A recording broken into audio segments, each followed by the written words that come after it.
నంద్యాల జిల్లా నందికొట్కూరు మండలం కొనిదల గ్రామంలో త్రాగునీటి ట్యాంకు నిర్మాణానికి పవన్ కళ్యాణ్ ట్రస్ట్ ద్వారా 50 లక్షల రూపాయలను ఇవ్వడం జరిగింది.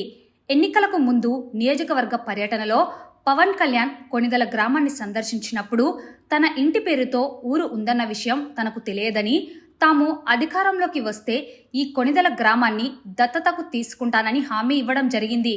ఇచ్చిన హామీలో భాగంగా మొదటిసారిగా గ్రామంలో నీటి కొరత ఉందని స్థానిక MLA Jayasurya deputy CM Pawan Kalyan దృష్టికి తీసుకొని పోవడంతో అందుకు స్పందించిన పవన్ కళ్యాణ్ 50 లక్షల రూపాయలను తమ ట్రస్ట్ ద్వారా విడుదల చేస్తున్నామని చెప్పి ఇచ్చిన మాట ప్రకారం మాట నిలబెట్టుకున్నారు.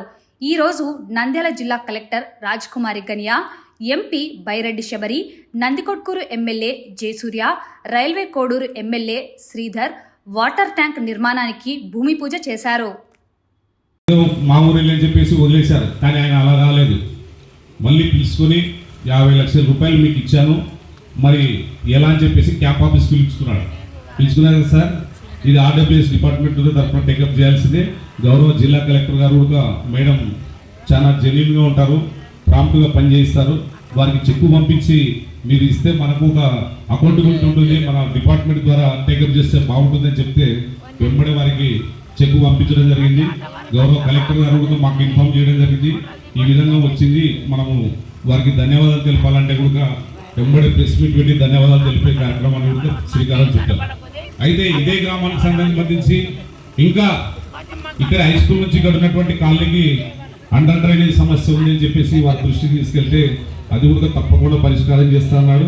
అలాగే ఇదే ఓహెచ్ఆర్ ట్యాంక్ ఇంకోటి కూడా అవసరం అవుతుంది సార్. దాదాపు 6,000 నుంచి 7,000 పాపులేషన్ ఉన్నటువంటి గ్రామం ఇది.